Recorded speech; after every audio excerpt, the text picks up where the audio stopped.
Pierre Kardec, aprendimos que los espíritus desencarnados no son ni ángeles ni demonios, son espíritus humanos, son las almas de los fallecidos, que al desencarnar ocupan una dimensión distinta, no física, pero se van o nos vamos cuando nos toca, nos vamos con nuestras propias adquisiciones, con nuestro propio equipaje, con virtudes y con defectos, con talentos y también con limitaciones, con actitudes generosas o actitudes perjudiciales.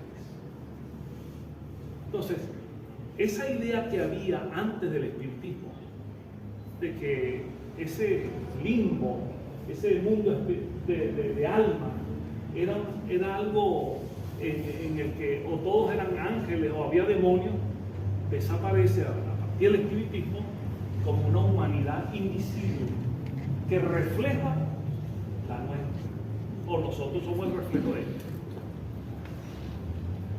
De modo que, así como acá intentamos relacionarnos con las personas que no son afines, ¿a quienes buscamos nosotros en la vida? A quienes piensan como nosotros, a quienes con quienes simpatizamos, a quién buscamos para formar una pareja, tener hijos, construir un hogar. Una persona que vive en un patrón de afinidad con nosotros. A veces es feliz esa unión, a veces no, pero lo intentamos. Pues de la misma manera también que nos alejamos, intentamos alejarnos de quienes sentimos que están llenos de rabia, de odio, de envidia, de rencor, de actitudes negativas, porque son personas que se caracterizan por cierta actitud de dañar a los demás, nos alejamos. Igual ocurre con los espíritus. Ocurre que intentamos con el pensamiento, con nuestras acciones, aproximarnos a quienes vibran en lo positivo, y a veces sin darnos cuenta, por falta de vigilancia, por falta de educación, por falta de comprensión, se acercan a nosotros entidades espirituales que vibran en lo más inferior.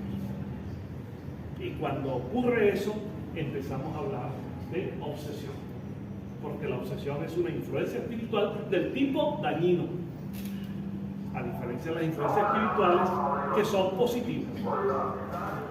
¿Sí? Hay una frase que algunos autores ya han comentado sobre ella, una expresión muy interesante. En nuestra lengua, en nuestro idioma decimos, en otro idioma lo mismo, decimos: dime con quién andas y te diré quién eres. Eso en parte es verdad. Dime con quién andas y te diré quién eres. A la luz del espiritismo esto tiene que mirarse al revés.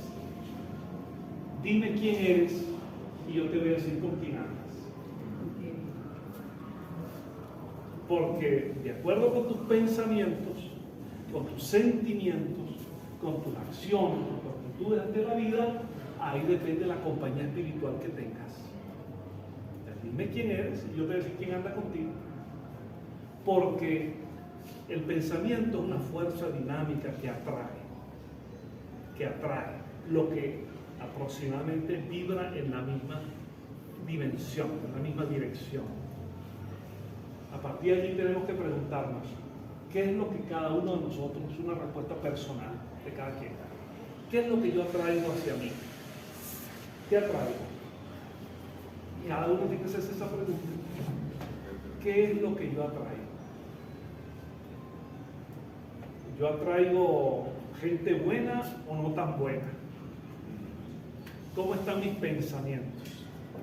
¿Cómo están mis sentimientos? ¿Cómo están mis conductas, mis acciones? ¿Qué me motiva en la vida? A partir de allí tenemos que comprender aproximadamente qué es lo que anda cerca de nosotros.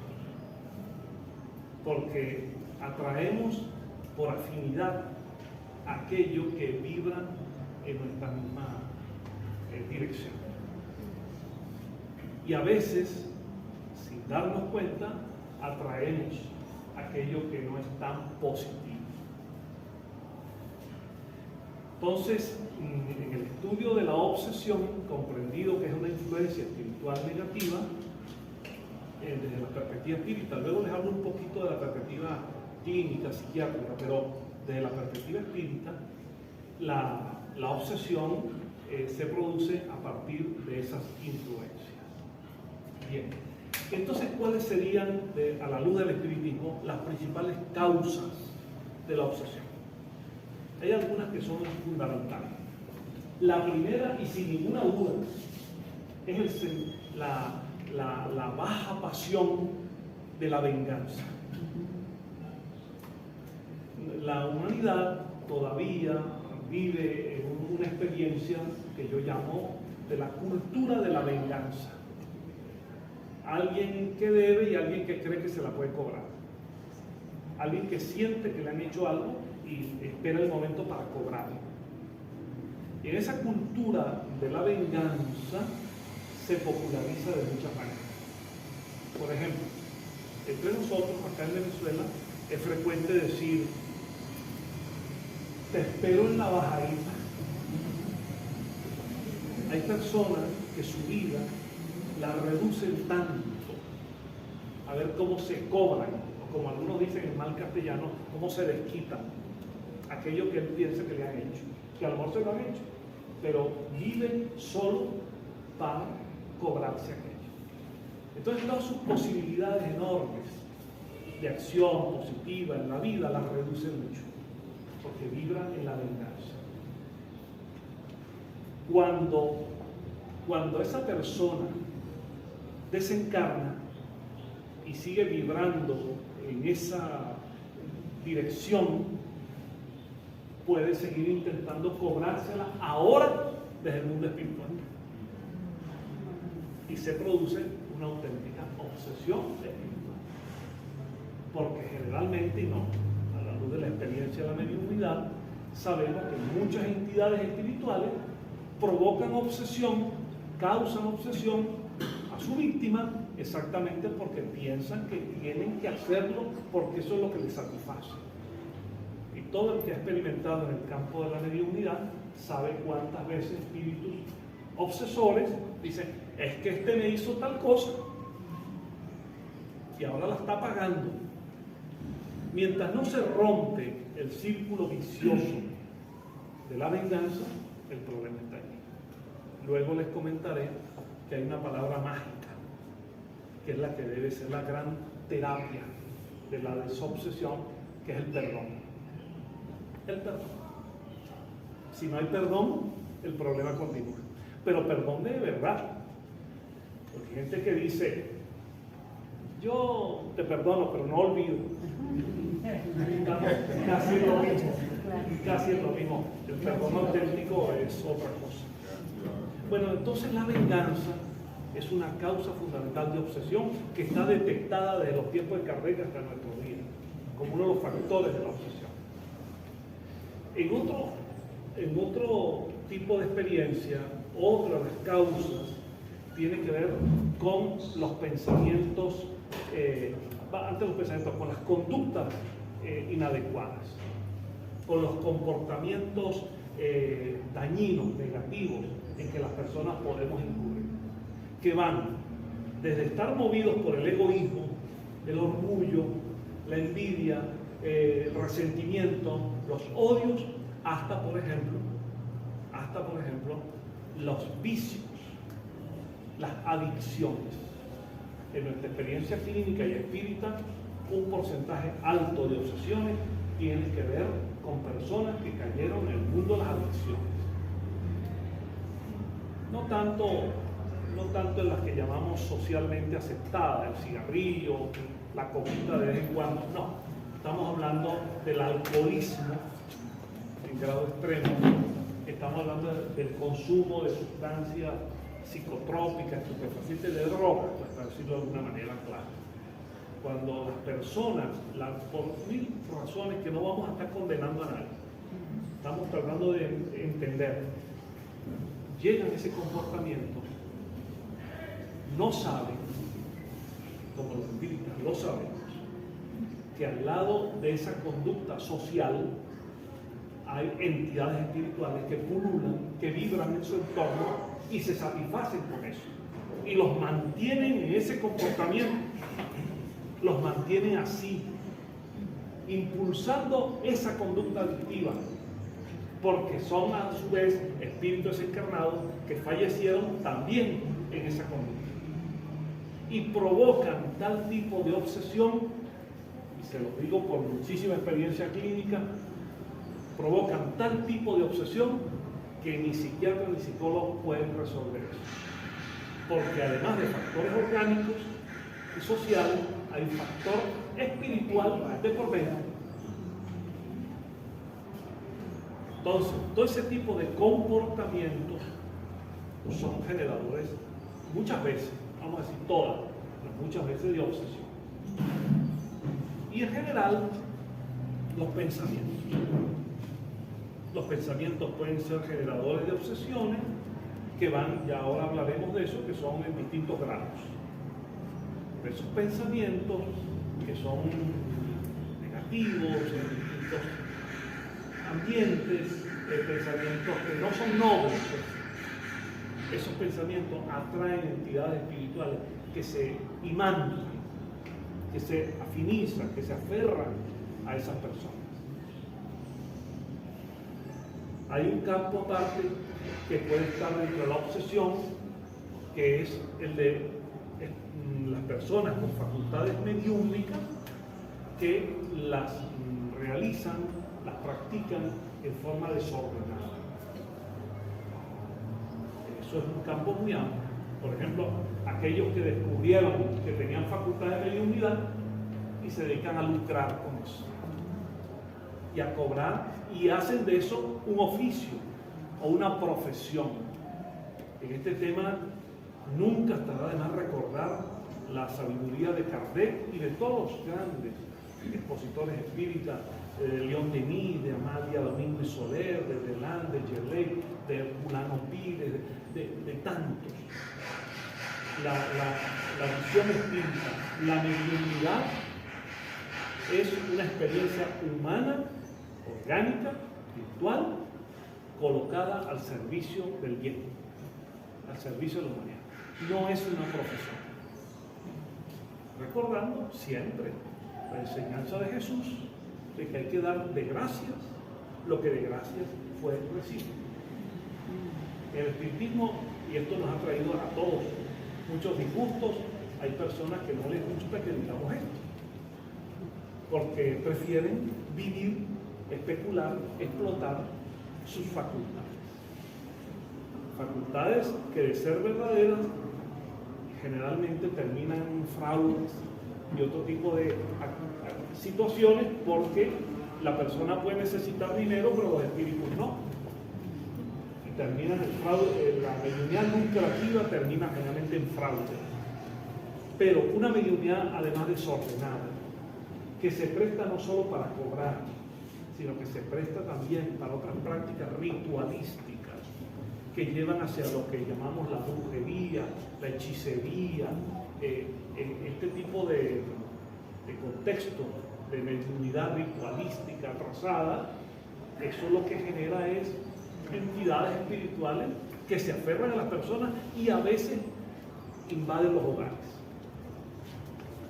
Hay personas que se imaginan que pueden ir a uno de esos lugares, que yo no voy ahora a señalar a ninguno, pero sitios donde los medios o los supuestos medios se lanzan a la bebida, al tabaco, los ramazos, la cantidad de prácticas de ese tipo.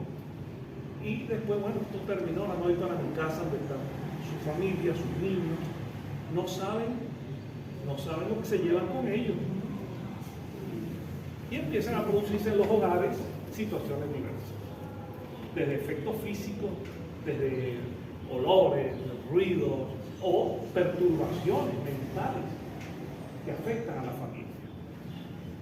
De manera que eso no es tan gratuito que yo me voy para las montañas Sorte, me emborracho allí, participo con una cantidad de gente que se imagina que Simón Bolívar anda por allí, porque el Libertador de América no tiene otra cosa que hacer que andar en aquello con alguien que está bebiendo aguardiente y fumando tabaco, Y lo que realmente ocurre son entidades muy primarias, muy primitivas, muy atrasadas, moralmente y espiritualmente e intelectualmente, que se aferran a esas personas. Y cuando alguna de esas entidades se conecta, porque se le ha dejado entrar, cuesta que se despeguen, cuesta que se alejen. Y los encontramos con obsesiones que a veces finalmente van al centro espírita a ver si les podemos ayudar. De modo que este es un campo muy amplio de posibilidades. La obsesión puede ser manifestada de distintos grados. Kardec, con mucha inteligencia, habló de 3 niveles de la obsesión. 3 niveles. Él llamó obsesión simple aquella situación en la que un espíritu determinado, no muy adelantado, se apega a nosotros, nos emite ideas, a veces nos confunde o nos lleva a hacer algo que a él le complace o se burla de nosotros. Pero la persona, en la obsesión simple, está consciente que le está pasando un problema. Y realmente lo dice, algo raro me está ocurriendo. Yo siento como algo a mis espaldas. Yo a veces siento que hay alguien aquí. O se producen simplemente ruidos, malos olores. Ahí está en un campo donde todavía la obsesión es fácilmente controlable. Porque no hay unos nexos, no hay unos vínculos muy fuertes.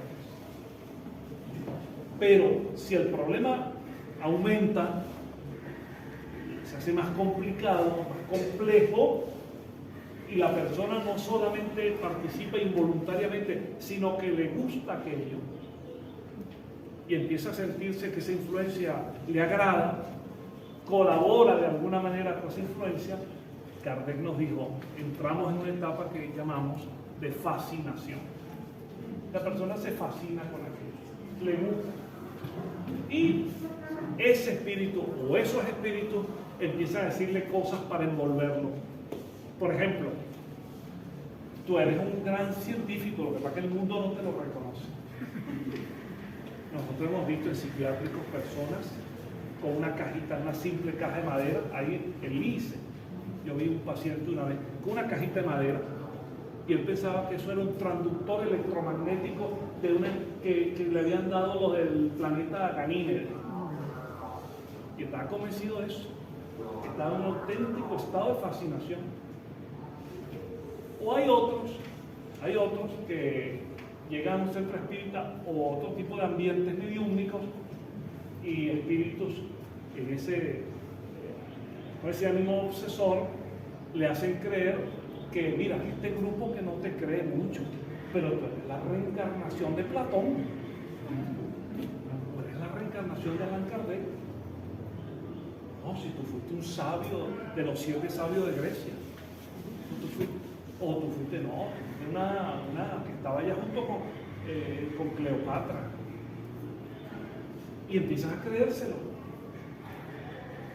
Por eso en el espiritismo hemos advertido, hasta por razones de humildad, no te creas todas esas cosas. Una vigilancia, con mucha humildad. Todos nosotros somos personas sencillas, criaturas en evolución, que estamos ahí luchando para superar nuestras imperfecciones. Por cada gran figura en la historia de la humanidad hay cientos de millones de personas que son personas sencillas, trabajadores, personas del campo, de la ciudad, amas de casa, o personas, obreros o profesores, personas. Estás imaginando, no, yo fui una vida, lo que pasa es que aquí no me lo quieren reconocer, pero una vez yo estaba en una de las Islas Canarias, dando una conferencia en la isla de La Palma, que no es Las Palmas, La Palma, una isla que llama ya la Isla Bonita. Bueno, daba yo una conferencia en un teatro y sobre un tema de estos. Y cuando terminé, que se ofreció el derecho de palabra, se acercó, llegaba una persona que pedía la palabra de manera insistente. ¿no? Y cuando se va acercando, ya yo lo diviso mejor. Bueno, venía con una especie de batola, ¿no? De bata larga, un cabello largo. Y en vez de hacer una pregunta sobre el tema que estamos hablando, me dice: ¿tú me reconoces? Y ya yo que empiezo a ver por dónde viene la cosa, le digo: no, perdóneme, la verdad que a usted no tengo el gusto de conocerlo. No, tú me reconoces. Yo soy el camino, la verdad y la vida.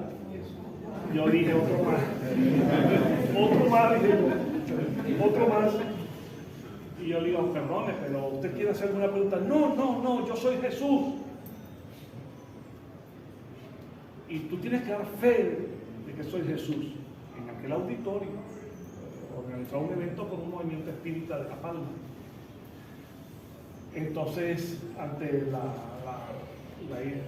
asombro de las personas, a ver qué decía yo, le dije: mire, mi amigo, yo le voy a decir una cosa. A lo mejor usted es la reencarnación de Jesús. Yo no tengo por qué tampoco negarlo. Lo único que yo le puedo decir es que en viajes por tantos países, por ejemplo en Venezuela, yo he conocido aquí como 4, por lo menos, que dicen que son Jesús. En Brasil hay un montón, en Argentina, en México, en Estados Unidos, en España, en Francia. Yo digo: yo no sé si tú eres, pero si tú eres, los otros 20 no son. Porque no puede ser todos, no puede ser Jesús al mismo tiempo. Así que usted va a tener que hacer un congreso de Jesús reencarnado, a ver cómo dilucidan eso.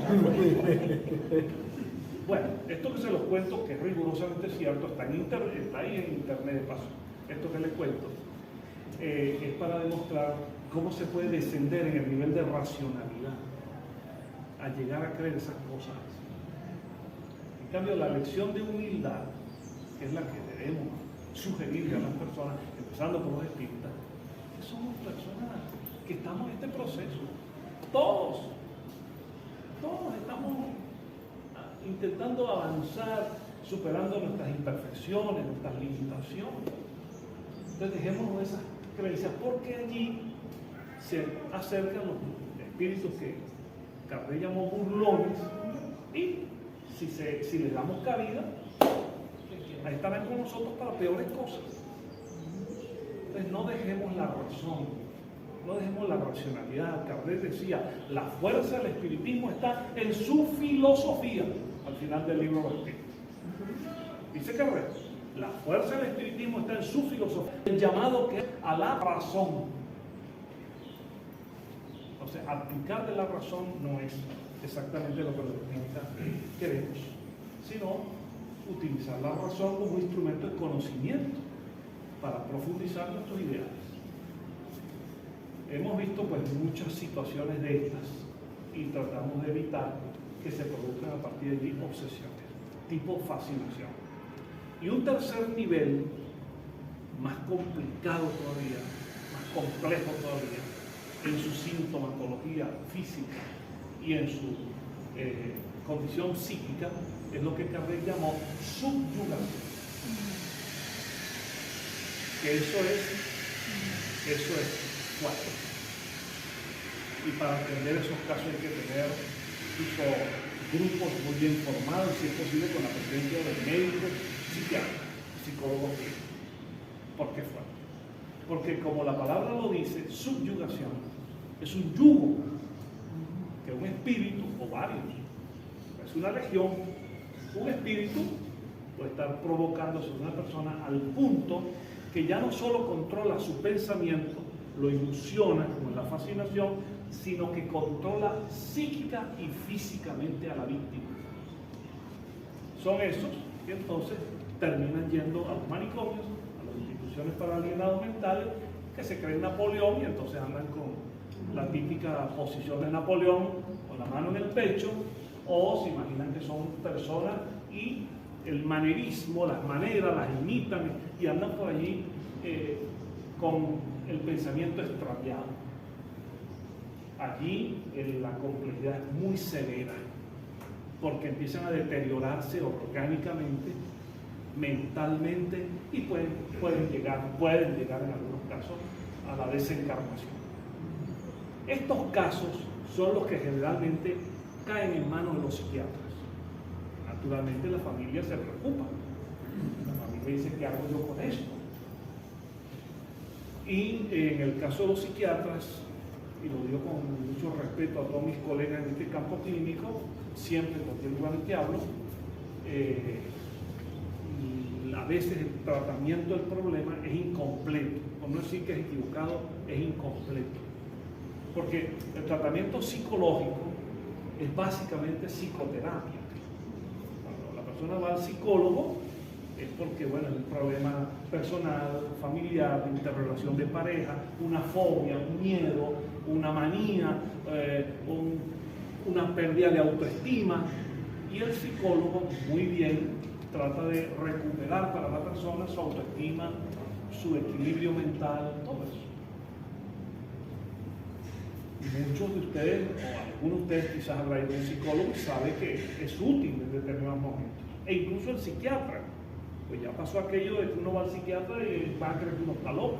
No, es un médico especializado en ciertas áreas del pensamiento y de la conducta, y particularmente de los trastornos mentales. Bueno, el psiquiatra, frente a una subyugación, ve a un paciente en esas condiciones que a veces se pone violento, pues hay que inyectarlo, hay que serenarlo, hay que medicarlo, y a veces hay que hospitalizarlo porque atenta contra su vida. Hay muchos casos de personas que se infligen el daño, incluso se suicidan dentro de un cuadro de subyugación. Entonces la psiquiatría, como es natural, tiene como prioridad evitar que el paciente se haga daño y naturalmente tratar de buscar la manera de que esté bajo control y no haga daño a los demás. Salga por ahí con un cuchillo en la mano, salga con una pistola, salga agrediendo a las personas de su propia familia porque las desconoce. Fíjense, para que vean cómo es la cosa, a veces las personas no se explican por qué hay gente que entra en ese cuadro. Las drogas duras ayudan mucho en eso. Y para que usted tenga una idea de lo que pasa en la mente, no, muchas gracias, luego. Para que usted tenga una idea de lo que pasa en la mente de una persona bajo un cuadro de este tipo. En una ocasión, por ejemplo, yo hacía una pasantía en el Hospital Psiquiátrico Elise, y ahí me encontré con un paciente, un hombre de unos 30 años de edad, que había matado a alguien. Y bueno, finalmente fue, el psiquiatra ordenó que en lugar de cárcel estuviera bajo régimen de control en el psiquiatra. En un momento de cierta lucidez, porque los van apartando de las drogas, los van apartando de esos factores, en que pude hablar con él, en un momento de cierta lucidez, yo logré preguntarle que me entendiera por qué había matado a esa persona. Y la respuesta es muy importante y está siempre en todos los textos de psiquiatría, he estudiado los casos así. Él me decía, mira, en aquel momento yo estaba bajo los peores efectos del crack, de la cocaína, y todo el que se me acercaba a mí, si fuera un enfermero, una enfermera, un doctor, una persona, todo el que se me acercaba a mí, yo lo veía como un monstruo que lo que venía era matarme a mí. Y yo lo maté antes que él me matara. Porque su mente se distorsiona de tal manera que empieza a perder noción de lo que es las personas y el ambiente. Por eso no quiero yo utilizar términos técnicos en esta charla, pero eso se llama despersonalización. Cuando la persona ve que alguien, la cara se le transforma en un monstruo. O desrealización, cuando le cambia la mente. Bueno, entonces la explicación de por qué había actuado así,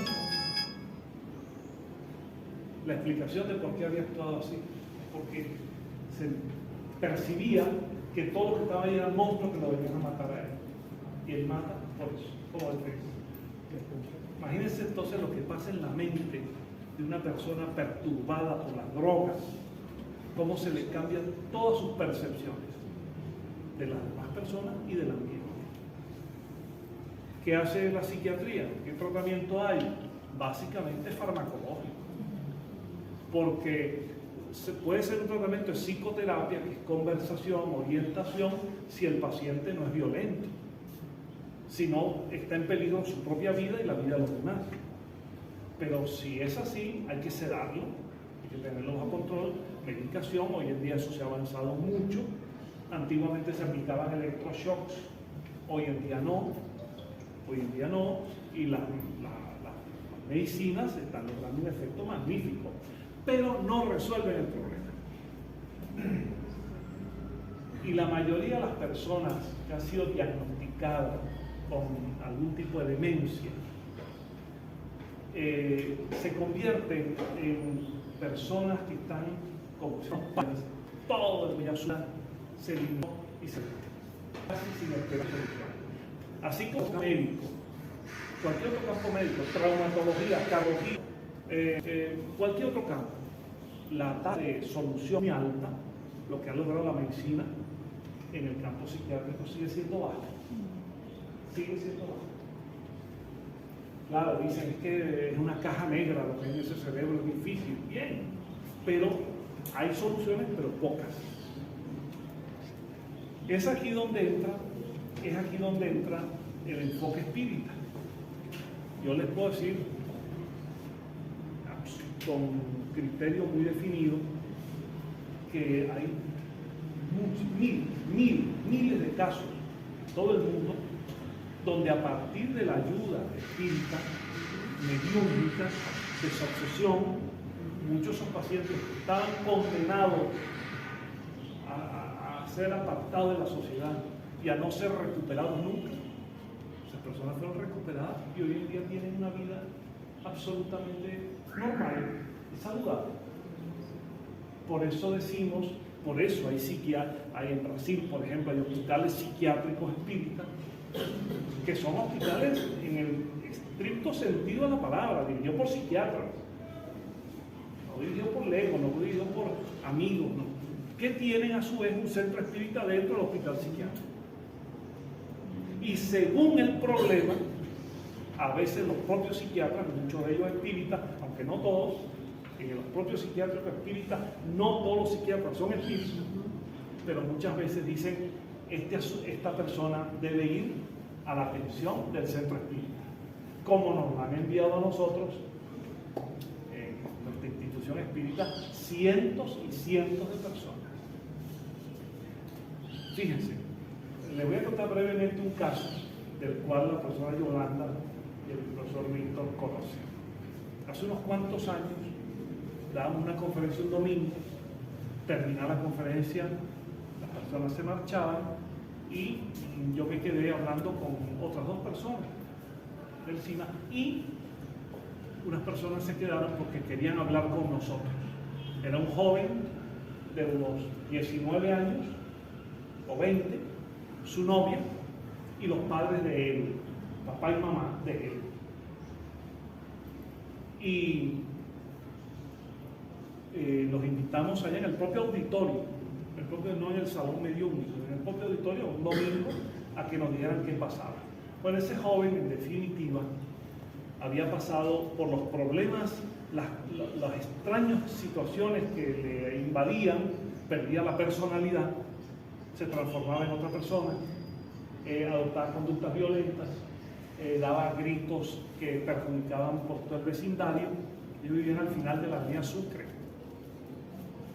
hacia Catia. Y habían pasado por médicos, psiquiatras, sacerdotes y brujos. Y el problema estaba allí. Bueno, ¿qué podíamos hacer nosotros por ese joven? Pues yo intenté comenzar a explicarle que en la misión espírita en esto no hay ni milagros ni magia. Esto no es que yo llegué, me hicieron una oración y ya me curé. Eso no es así. Estos son problemas complicados. Después, además, no es que una vez y estás curado, pues es largo también. Y en algunos casos no se soluciona, para ser honestos. Bueno, cuando yo explicaba todo eso y le explicaba un poco el criterio espírita de la desobsesión, entra en trance el muchacho. Y es un trance violento de una entidad, yo no quiero aquí descalificar a nadie, pero una entidad que se mostraba pues vinculada a este tipo de prácticas de umbanda y prácticas de hechicería. Y cuando yo le digo al espíritu, bueno, pero vamos a intentar dialogar, mío, bueno, no solamente se burlaba, cuando yo le decía, mira, por esa vía tú también te perjudicas, estás estancado. Cuando yo estaba intentando hablarle y persuadir, me hizo esto. Quienes han pasado alguna vez por allí como Gypsy, saben que ahí hay una mesa larga, en forma de redonda de auditorio, que eso para moverla se requieren 6 personas, no sé si 6 u 8. Bueno, como estábamos alrededor de la mesa, ese espíritu me dijo, ah, sí, ¿tú crees que tú sabes de esto? Me dijo, a ver si puedes hacer esto. Y ese joven, en medio de un trance, con la mano, levantó la mesa apoyada en un lado y la levantó así. Y me retaba a mí, haz esto pues, haz esto mismo. A ver quién es el que puede aquí. Eso asusta a cualquiera. Al yo ver la situación, le dije a mi amigo, el profesor Álvaro Latorre, que está a mi lado, y a la antigua directora del CIMA, que ya desencarnó, les dije, bueno, vamos a concentrarnos los 3 espíritus aquí, vamos a poner el pensamiento en Dios, en los espíritus elevados, vamos a pedir ayuda al mundo espiritual, porque todo nos agarró de sorpresa. Aquello fue, para ser muy breve, un forcejeo hasta que logramos, con la ayuda espiritual, desalojarlo, al menos momentáneamente. Bueno, le explicamos a los padres, a él y a la novia, que nosotros podíamos ayudarlos, pero que no sería corto, sería largo, tenían que venir a muchas sesiones, íbamos a hacer, y le dije, por lo pronto, ustedes tienen necesidad de leer el libro de los espíritus de Allan Kardec, por lo pronto, y ya después otras obras. En segundo lugar, un compromiso moral. Ustedes no me vuelven a centros de brujería jamás. Si ustedes van a seguir aquí y allá, aquí no vengan más. Si ustedes quieren la ayuda espírita, será espírita, pero por aquí. Bueno, les digo esto corto. En alrededor de 8 meses estuvimos haciendo un trabajo de desobsesión y como en 8 meses logramos por fin no solo desalojar las entidades que lo manejaban, lo manipulaban, y no solo eso, sino que demostró que se trataba de un medium de enorme fuerza, de gran calidad, de esos medios que a un centro espírita lo ayudan mucho. Bueno, ese joven estudiaba en la Universidad Central de Venezuela, en la Facultad de Ciencias, en la Escuela de Ingeniería de Sistemas, Ingeniería de Opción Sistema.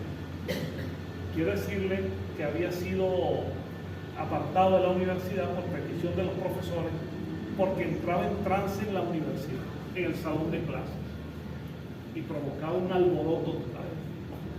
Bueno, ese joven, después de 8 meses, logramos recuperarlo, volver a la normalidad, y hasta el día de hoy es un medium orientado, disciplinado, moralizado, que ayuda en sesiones mediúmnicas, debidamente dirigidas, para ayudar, para apoyar a otras personas que lo necesitan.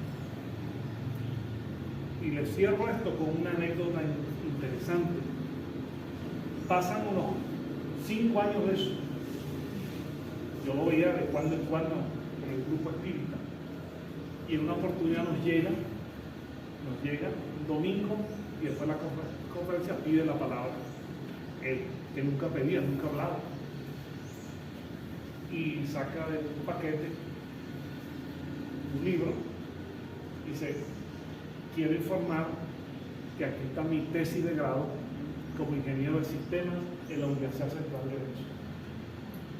Y abre y dice, voy a leer la dedicatoria a mis padres, a mi esposa, que era casado, y al movimiento de cultura espírita Shima, a quien le debo la vida. Eso lo tenemos allá en la biblioteca. Muchacho que estaba condenado al manicomio, en un auténtico nivel de subyugación total.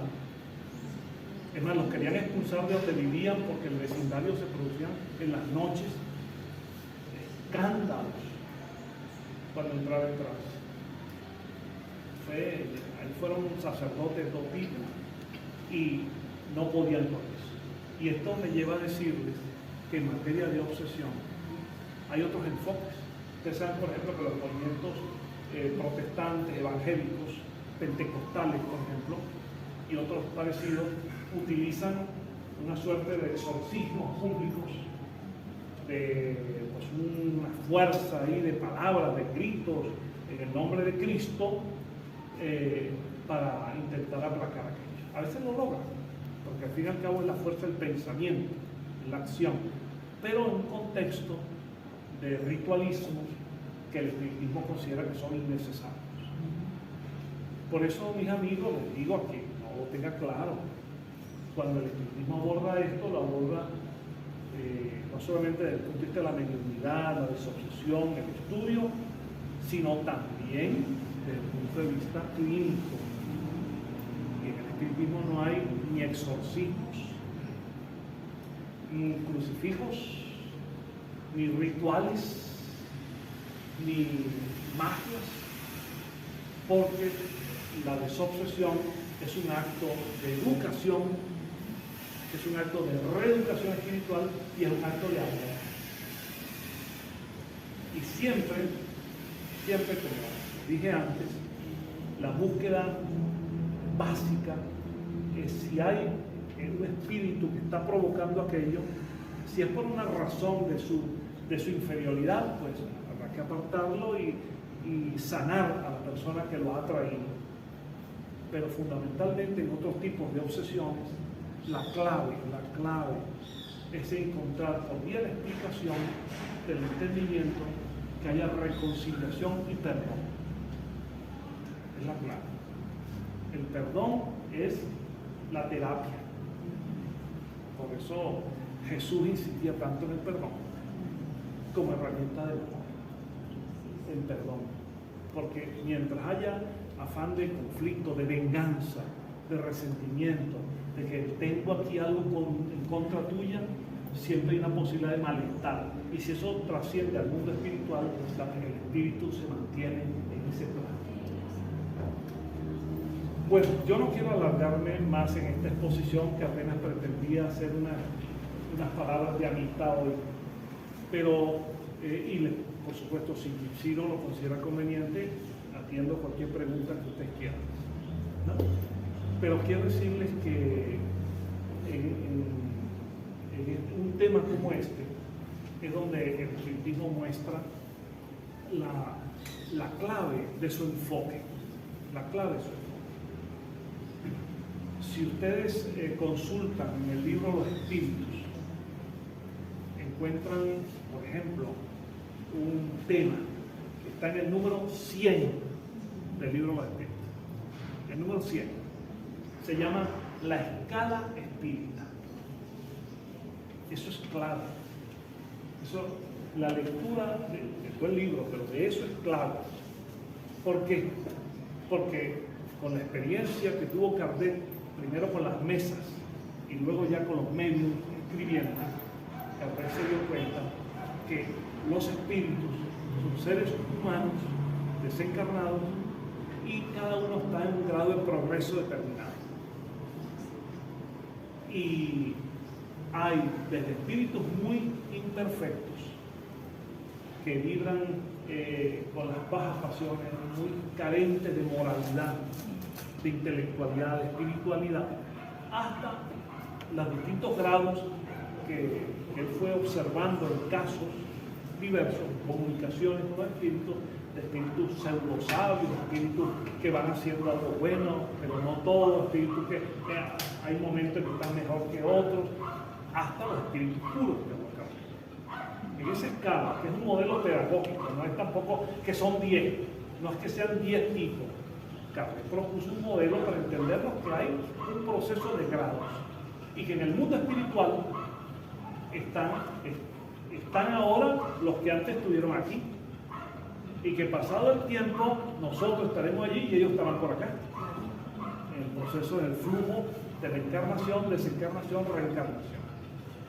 Entender eso es básico para darnos cuenta de que en el mundo espiritual no es aquello de que como mi hijo falleció, ahora mi hijo es un espíritu guía. Ya, tu hijo tú lo quieres mucho, pero a lo mejor el muchacho no andaba exactamente por buen camino. Será tu hijo, una madre lo quiere, pero por el hecho de fallecer no se transforma en un espíritu guía, porque somos nosotros mismos. Porque el proceso evolutivo es lento, esto no da saltos. Es lento aquí y es lento allá. Y estamos aquí para aprender, para mejorar y para corregir y rectificar. Entendido todo eso, pues podemos, en primer lugar, aplicarlo a nosotros mismos. La cosa no es tan difícil. La cosa no es tan difícil. En el libro de los Mediums, Allan Kardec hace una pregunta, como todas, muy buena. Fíjense qué importante. Kardec pregunta, ¿cómo podemos alejar de nosotros a los espíritus malos? Es una buena pregunta. Y la respuesta a mí me parece genial. ¿Cómo podemos alejar a los espíritus malos de nosotros? Dice el espíritu, muy fácil, atrayendo a los buenos. Y para atraer a los buenos ya sabe lo que tienen que hacer. Una respuesta sencilla, pero que tiene profundidad. ¿Y cómo atraemos a los buenos? El amor, la conducta positiva. Nosotros no somos Jesús de Nazaret. Es un espíritu a una distancia sideral de nosotros. Somos seres humanos de otra. Bueno. Pero no somos Jesús, pero inspirados en Jesús podemos mejorar. Y podemos, por ejemplo, oye, tengo un conflicto en la familia. Hay un hermano con el que no me hablo hace tiempo. Nos pasó una circunstancia y nos tenemos rabia. Empieza por allí a trabajar eso. A lo mejor tú tienes una explicación y él tiene otra. A lo mejor el relato no es el mismo. ¿Quién sabe si la verdad está en el medio? ¿Serías tú capaz de tener la fortaleza de decir, voy a intentarlo? Tengo 15 años que no nos hablamos, yo lo voy a llamar. Para eso se requiere coraje. Yo lo voy a llamar. Se va a sorprender, me va a mandar para el carrizo. Ven acá, quiero hablar contigo, somos hermanos, vamos a hablar. ¿Quién sabe si también él estaba esperando esa llamada? Hacer ese esfuerzo. Hay hogares en los que no se hablan es con el papá, o hasta con la madre, menos, pero ocurre. ¿Podemos hacer un esfuerzo? Debemos hacerlo. Empezar por allí. Ese es nuestro proceso. ¿Cómo somos con los vecinos?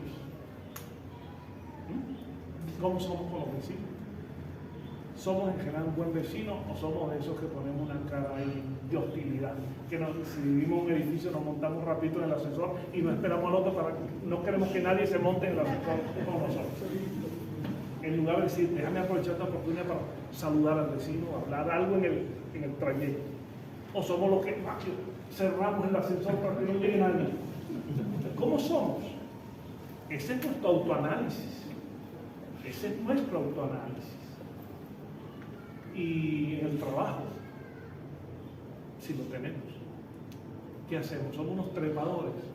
Somos capaces, para ganar una prebenda determinada, somos capaces hasta de denunciar a otro o perjudicarlo. O creemos que todos tenemos derecho a mejorar. ¿Cómo somos percibidos en el ambiente social, laboral, vecinal? Ahí está la clave.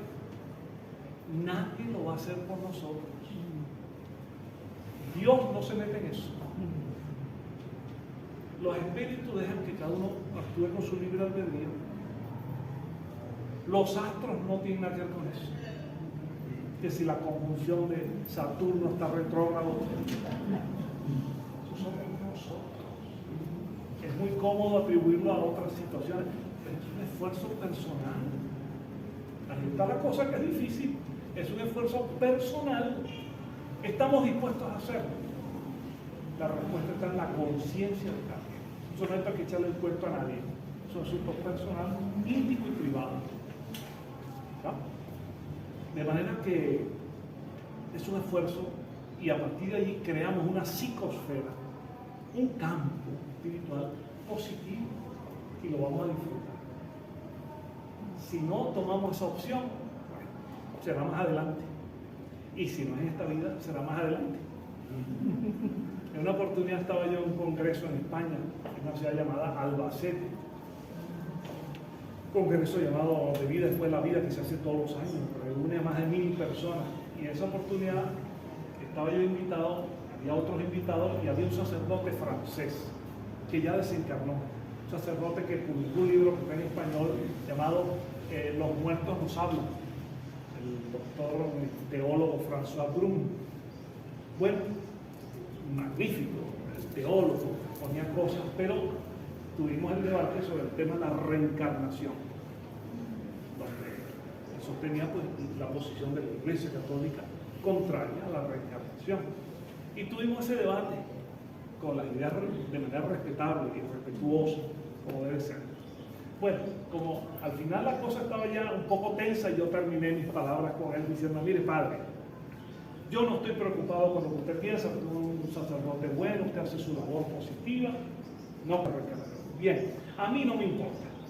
¿Sabe por qué? Porque también los que no creen en la reencarnación también reencarnan. Porque no depende, reencarnar no depende que yo crea o no crea. Eso es como que yo digo, yo no creo en la ley de gravedad. Está bien. No te lances de la ventana para abajo. No te lances, aunque no creas en la ley de gravedad. Entonces, depende de nosotros. Depende de nosotros. Es un esfuerzo personal, es un esfuerzo espiritual. Esto me da pie pues, para concluir con esta anécdota que me gusta contar a veces, de por qué depende de nosotros. En una ocasión había un maestro hindú, indio, la India, que transmitía un mensaje de este tipo, de que está en nuestras manos en la cosa. Está en nuestras manos y la sabiduría espiritual, predicando todo eso tan bonito. Y nunca falta un muérgano, que nunca falta, que se dispuso a meterlo en problemas, ¿no? Y entonces se acercó al maestro con el puño cerrado y le dijo: maestro, tú te dices que lo sabes todo. Tengo aquí en mi puño un pajarito, pequeñito, aquí.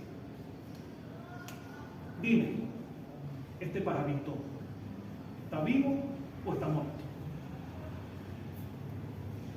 Claro, el tramposo sabía que lo había colocado en una situación incómoda.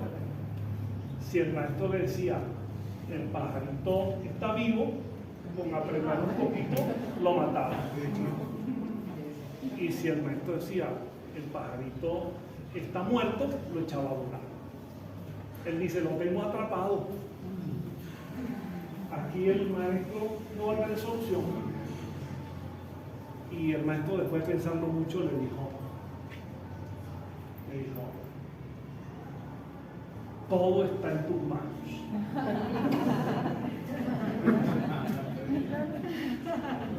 Todo está en tus manos. Entonces, mis amigos, yo les digo, en el espiritismo transmitimos unos valores, unos principios, unos conceptos sin creernos el centro del universo, sin creernos los dueños de la vida. Tenemos una visión del espíritu. de Dios, de la supervivencia espiritual, de la reencarnación, de la mediunidad, la comunicación, de la pluralidad del mundo habitado, de todos estos valores filosóficos, científicos, morales, sociales, todo eso. Sin ser dueño de la verdad, nosotros sí le decimos a la persona, el espiritismo te ayuda si lo estudias y si sabes aplicarlo.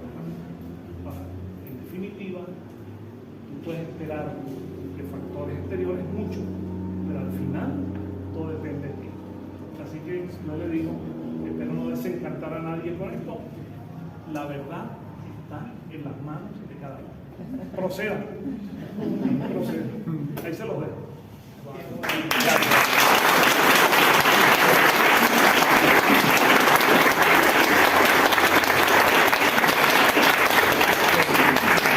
Que visitó el centro espírita y presentó esa objeción. Y si sabemos que este tipo de circunstancias son pruebas para el que lo sufre y para la familia. Si el muchacho está sufriendo una obsesión, o supongamos un ejemplo no tan severo, ¿no? Un tipo de obsesión más leve, y él está afectado, de alguna manera esa obsesión puede ser también para la familia. Es decir, va contra o digamos dirigida a algún miembro o a la familia. Bueno, yo siempre procuro en todos mis campos de la vida y en el espiritismo, yo procuro no guiarme por especulación de que a lo mejor puede ser que también esté relacionado. Yo intento ir de lo conocido a lo desconocido, que fue el método de Kardec. La experiencia, las mesas, las sesiones, a partir de allí vamos a ver quiénes son ellos y cómo lo producen, y codificó la doctrina. Le digo esto porque no lo sé, no lo estudiamos exactamente. Lo que supimos, gracias a entidades espirituales guías en nuestra institución, es que incluso de una vida anterior, el joven traía una serie de experiencias de manipulación psíquica con prácticas torcidas. Y había, de alguna manera, si no continuado, no se había logrado desapegar de aquello. Y por eso venía, porque él desde niño mostraba esta situación, solo que ya a sus 20 años se había hecho explosiva. A veces los espíritus protegen a los niños mucho. Bueno, y ya traía experiencias espirituales anteriores, menos de la anterior, eso nos lo explicaron los espíritus y nos dijeron cómo actuar. La entidad, por ejemplo, perturbadora en este caso, nunca fue persuadida. Simplemente logramos alejarla. Para eso yo ahora no tengo por qué explicarlo, pero hay procedimientos como el magnetismo, otros recursos para aislar a una persona de ese tipo de influencias. A veces, muchas veces se logra persuadir, moralizar al obsesor. Hay veces que no, que permanece con su conciencia torcida y lo que logramos es alejarla con el apoyo de los espíritus, que fue en este caso así. De paso, hasta el día de hoy, que es una persona de 40 y tantos años de edad, y ya con, no sé si hijos muy grandes que hay. Bueno, y logramos alejarla después de 8 meses. Ahora, podría ser que la familia, papá, mamá, en este caso la novia y otros hermanos que tiene, pudieran de alguna manera tener una relación espiritual con el caso. Puede ser, pero no la conocimos, porque nos centramos en el problema concreto, cómo ayudarlo. Eso sí, este joven, que al principio no le gustaba mucho, le dijimos, tú tienes que atender un programa con nosotros de estudio espírita, porque tú no puedes ser una marioneta en manos de unos hilos invisibles que no conoces y nosotros te lo vamos a quitar. Tú tienes que ser consciente de tu situación como espíritu y como medium, y por lo tanto eso va a ayudar mucho a liberarte. Voy a aprovechar de ponerles otro caso que redondea muy bien este tema. Ya verán por qué. Hace unos cuantos años, pero bastantes años, se nos acercó una persona, un señor, hombre de unos 35 años de edad, en plenitud, En cuanto entró, el auditorio lo reconoció. Era un galán del Radio Caracas Televisión, galán de telenovela. Aquí no puedo decir el nombre, por supuesto, pero apuesto, bonito, aunque estaba vestido muy informal, sin embargo. Bueno, las damas presentes, yo dije, aquí la conferencia mía hoy se viene abajo, porque la competencia es alta. Bueno, él terminó la conferencia, mucha gente se acercó a pedir autógrafos y saludarlo, en fin, y se pidió hablar conmigo. Fuimos a mi oficina allá, encima, y me planteó la situación. Me dijo que él había vivido algo espiritismo, que tenía idea, pero le estaba pasando una situación, en sus propias palabras, de espíritus que no lo dejaban vivir. Y él decía, un espíritu que no me dejan. Es más, dijo cosas muy fuertes. Por ejemplo, que ya para poder dormir casi se emborrachaba. Pero tenía problemas cuando tenía que grabar en el canal temprano en la mañana siguiente, tenía problemas.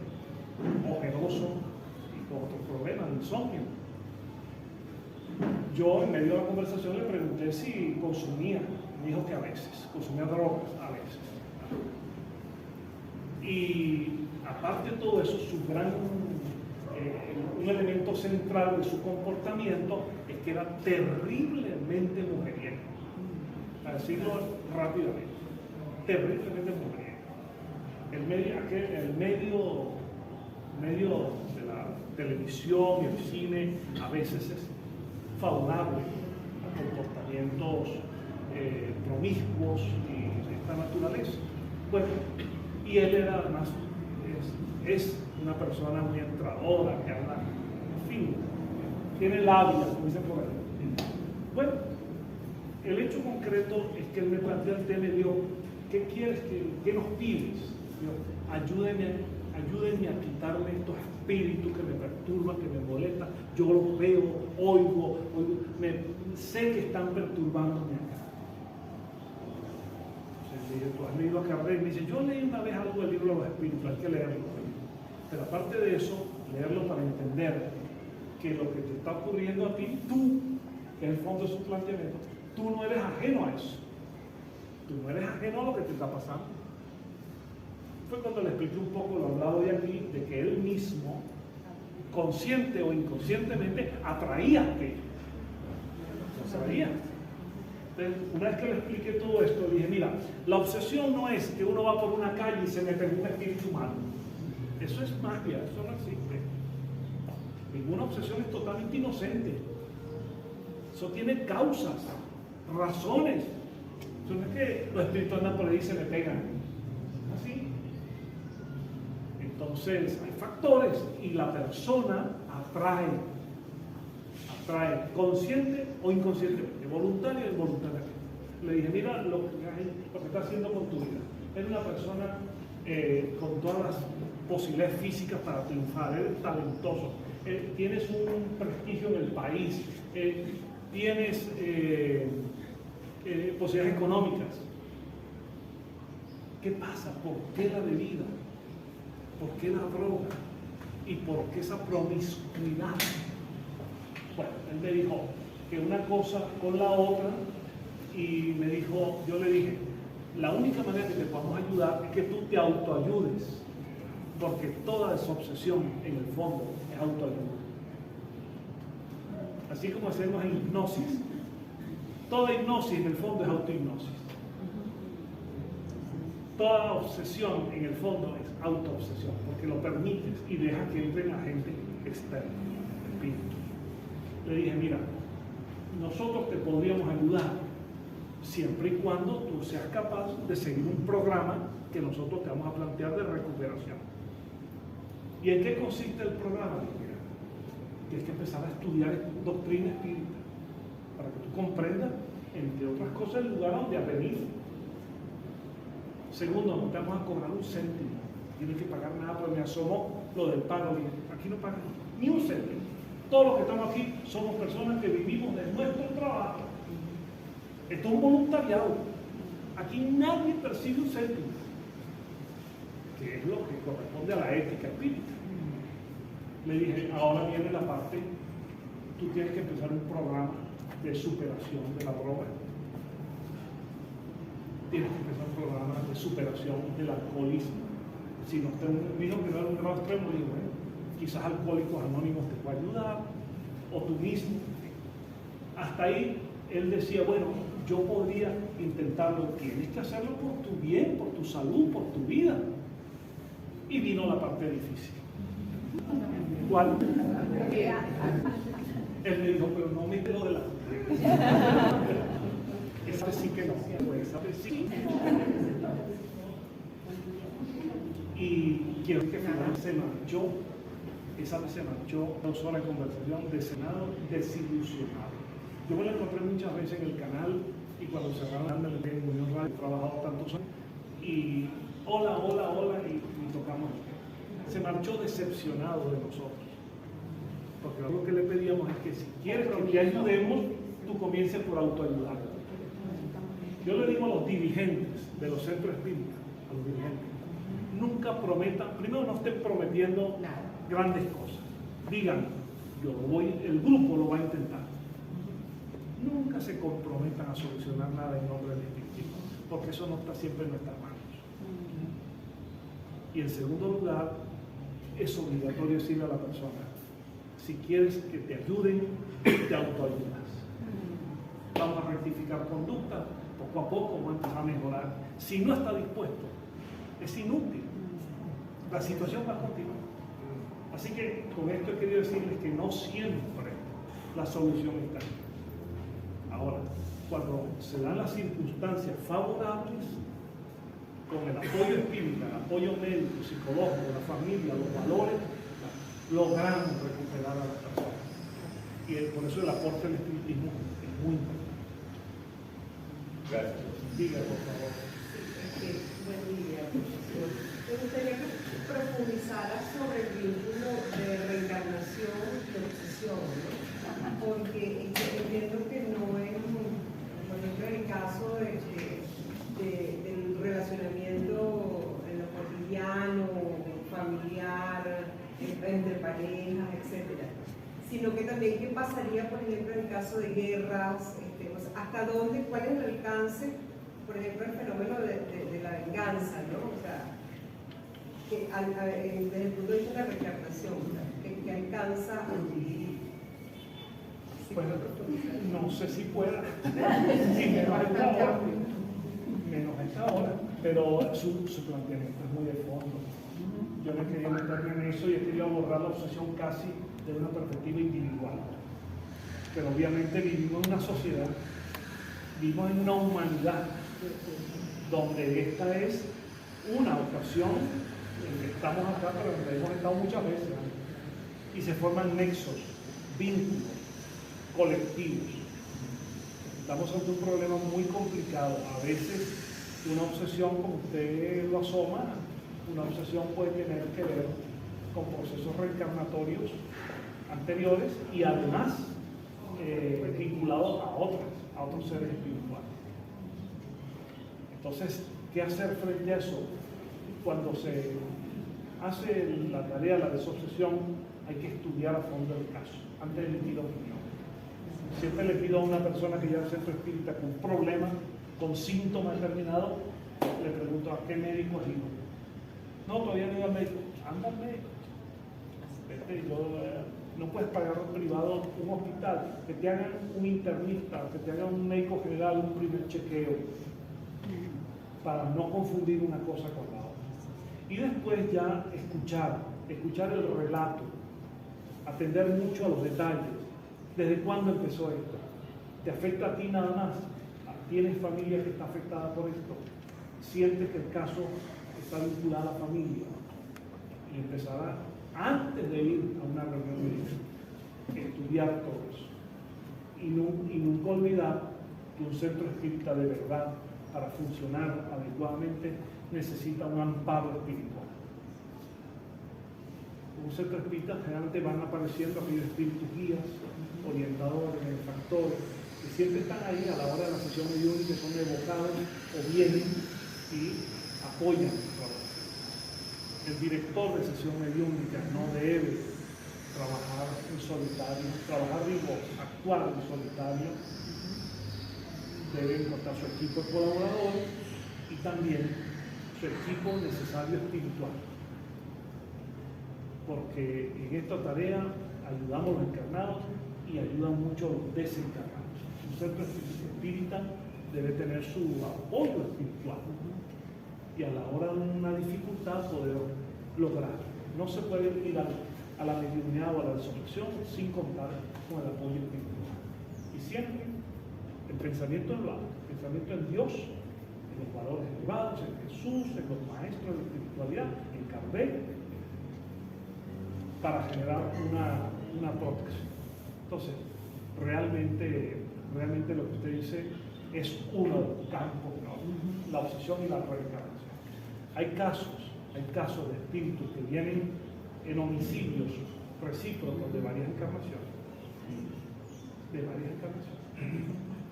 Uno al otro, porque incluso hay casos, no generalizo, pero hay casos, al menos uno yo conocí en mi vida, en Maracay, de niños que nacieron pegaditos por un lado, finalmente fueron separados médicamente, quirúrgicamente, pero lo estudiamos mediúnicamente y espíritus vienen, se produce una deformación en el proceso que influye para que tengan, como que estuvieran obligados a compartir para limar ese odio que los unía. O sea que eso puede ocurrir. Así como también es importante que sepan que no toda obsesión necesariamente es de un espíritu desencarnado a un encarnado. Eso es la mayoría de los casos. Lo que Kardec decía, la influencia del espíritu malo sobre una persona. Pero hay obsesiones que funcionan de otra manera.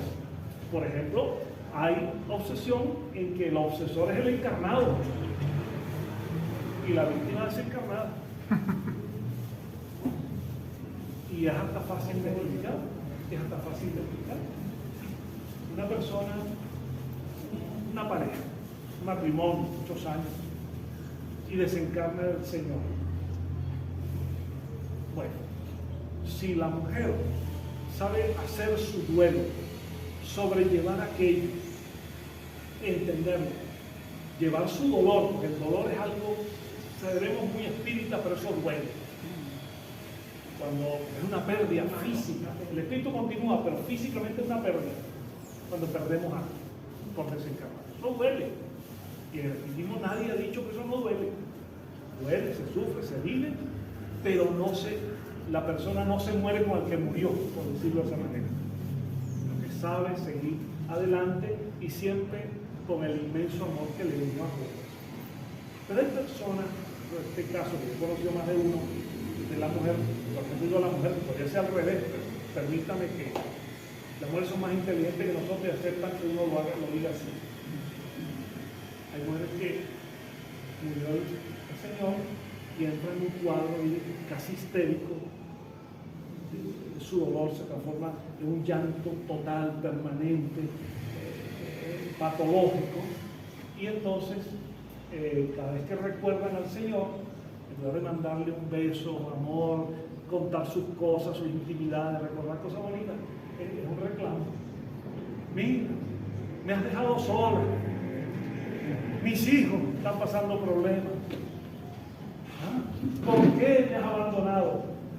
Me imagino al espíritu de allá diciendo, mujer, yo no es que te abandoné, es que me morí. Es otra cosa. No es que te abandoné, es que me morí. Entonces, es una obsesión. Por tantas veces los espíritus han dicho en una sesión, díganle a mi marido, o díganle al que fue mi esposa, o díganle a estos hijos que me permitan fluir, que me permitan seguir mi camino, que si me recuerdan, que me recuerden con amor, no con tanto llanto y reclamo, porque eso genera una fuerza psíquica, una pigmentación psíquica que lastima al espíritu. ¿Por qué los espíritus piden que pensemos en ellos con amor? Porque es una energía salutífera, es un bálsamo. En cambio, cuando entramos en crisis de reclamo, de angustia, nuestro sufrimiento son energías que nos lastiman. Hay toda una educación, así como hay una educación para la vida, el espiritismo es también una educación para la muerte. A veces no estamos suficientemente educados, porque apegados a la existencia material no logramos captar que debemos tener capacidad como seres encarnados de decir, bueno, yo voy a continuar, incluso en homenaje al que partió, en homenaje a él, voy a continuar acá, siempre amando, siempre recordando, pero también siempre dejándolo fluir. Esos apegos, esas actitudes psicológicas de dolor, de llanto, lastiman al espíritu. Por ejemplo, en mi caso, que mi esposa desencarnó hace ya 8 años. Mi hijo sufrió unas crisis terribles, que no hemos ido para ir, salir del país, uno de ellos. Y al principio mi hijo no permitía, durante 2 o 3 años, ni siquiera permitió que se nombrara a su mamá, por su inmenso dolor y casi depresión.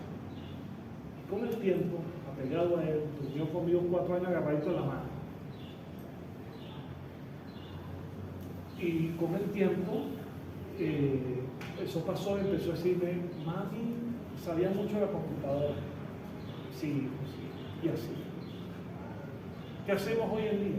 Hace ya algunos años, el día el aniversario de su nacimiento, de su encarnación, de su desencarnación, él y yo nos reunimos en una mesa y hablamos de su mamá, dialogamos y le mandamos nuestro inmenso amor, que nunca cambiará.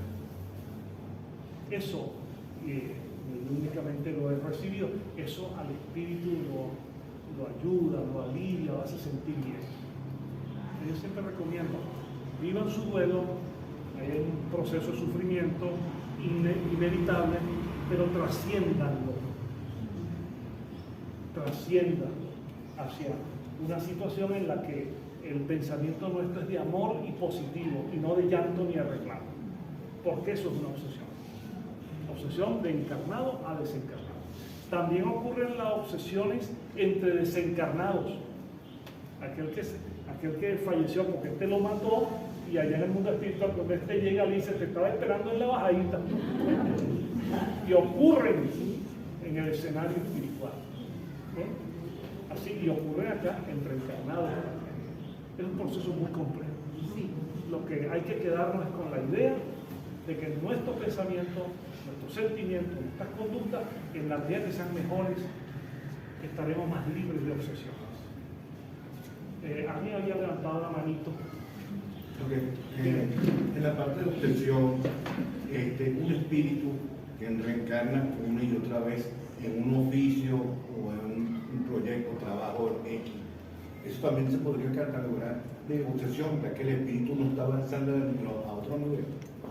Caramba, así como usted lo dice, a mí no me parece, porque es muy normal, ocurre con frecuencia que un espíritu en una encarnación anterior o 2 encarnaciones anteriores se haya especializado en determinado oficio, tarea o trabajo, y pasa una vida igual de la otra y continúa en su área.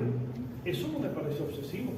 Me parece que yo estoy seguro que si uno piensa, por ejemplo, en Albert Einstein, que alguna vez cuando reencarne, si es que no lo ha hecho, seguirá en la física.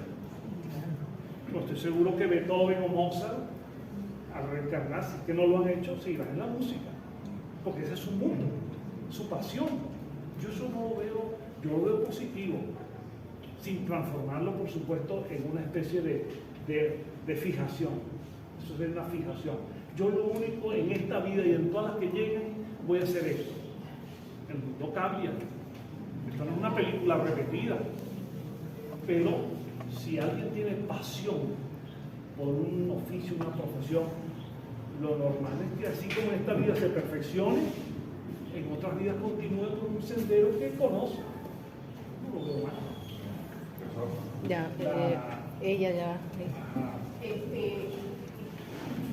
Me encanta lo que ustedes me han explicado, y yo trabajo también en el área de salud mental, y me encantaría saber, porque desde niña he tenido algunas situaciones en familia. De hecho, yo le comentaba a mi esposo, de muchas situaciones como obsesores, y los hemos ido superando a través de ese proceso de entender que todos somos espíritus y todo lo demás. Y más allá, dentro del área de salud mental, me encantaría saber cómo dentro de ese método científico y sabiendo que todos somos espíritus, yo puedo seguir acompañando a esas personas que me llegan como obsesores. Y una maestra una vez me decía, bueno, es que cuando uno está preparado le llegan los alumnos, y eso me resuena.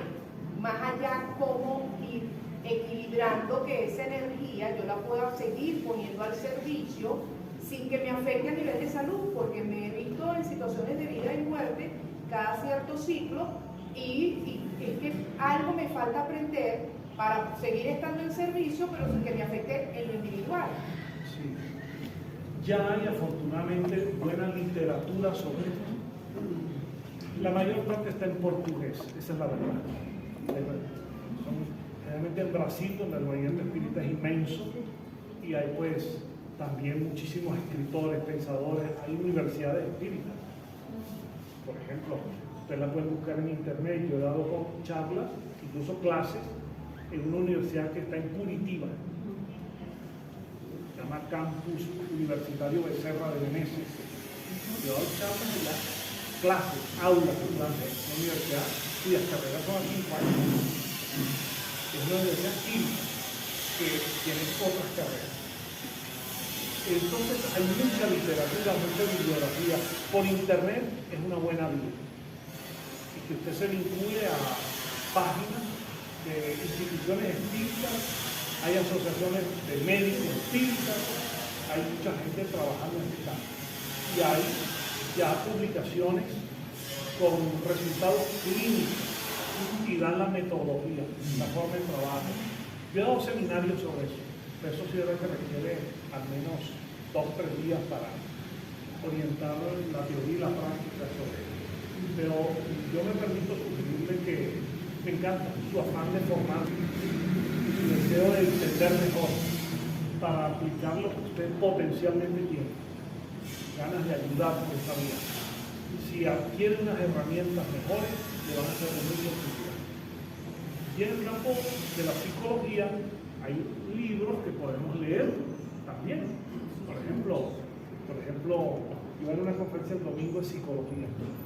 En el campo de la psicología, por ejemplo, hay hoy en día corrientes que son bastante próximas a la idea espiritualista en general y a la idea espírita en particular. Por ejemplo, la psicología transpersonal. Psicología transpersonal es la psicología de la conciencia y admite perfectamente la mediunidad. Es una corriente académica. Entonces, hay aproximaciones. Usted puede leer autores como Ken Wilber, Stanislav Grof, Eben Alexander, los libros hoy en día sobre experiencias cercanas a la muerte. Hay muchas conferencias en internet de cómo se abordan a un paciente que ha tenido esta experiencia. Yo tuve aquí, en mi clínica en Caracas, en Santa Sofía, tuve pacientes con SMs. Y tuve algunas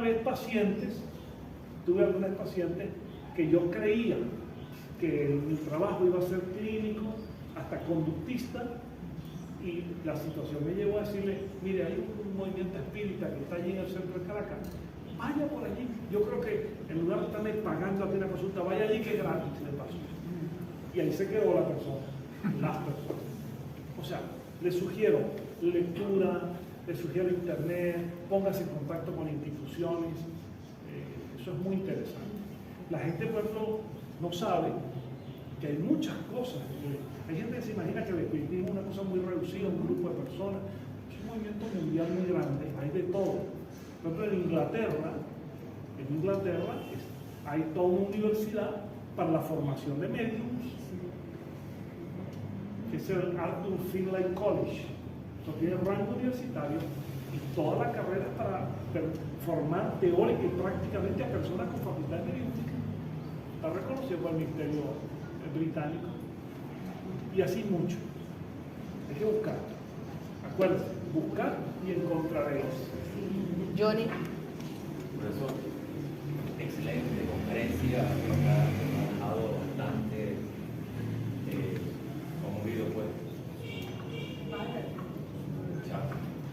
Profesor, una pregunta concreta. El caso de una joven, una muchacha que sale embarazada, pero por motivos pues ajenos, ¿verdad? Porque tiene miedo, qué sé yo, aborte. En este caso, el espíritu creo que se iba a reencarnar en ella, la puede perseguir, se puede convertir en una obsesión, y si hay algún elemento, ¿verdad?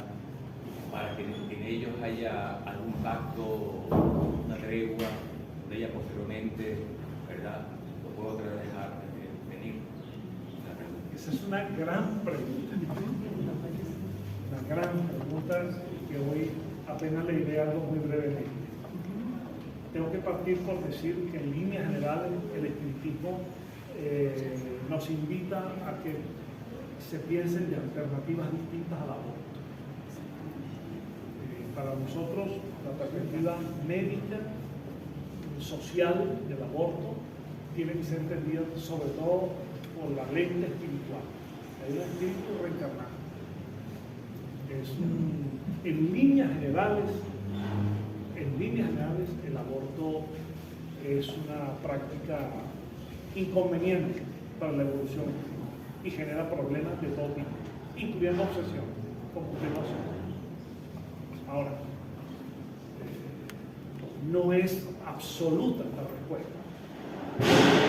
Incluso el propio Allan Kardec y los espíritus, en algunos casos, como está, por ejemplo, en el libro de los espíritus y otras obras, en algunos casos admitieron el aborto. Hay una pregunta en el libro de los espíritus en que Kardec, ya en aquella época, mitad del siglo XIX, le preguntó a los espíritus: ¿qué podemos pensar de aquellos casos en que se produce el aborto? Y da una respuesta al espíritu más o menos similar, que hay que favorecer la vida, la reencarnación, pero dice, pero por ejemplo, dice el espíritu, si hubiese la madre y habría que por uno de los dos salvar a la madre, hay que salvar lo que existe a lo que tiene una excepción. Han pasado casi 200 años. Hoy en día las legislaciones más avanzadas en el plano no solo científico sino ético también se plantean el caso de las violaciones individuales, violaciones grupales, donde la situación es muy difícil. Siempre se intenta, la visión espírita, apoyar, ayudar y tratar de persuadir de que no haya el aborto. Pero si en un momento dado, por el dolor, la frustración de una mujer, una muchacha a veces, una niña de 14, 13 años, agredida, que ahora lleva en su vientre una criatura que no solo no desea, sino que le ha sido impuesto de una manera criminal, ¿quiénes somos nosotros para condenar eso?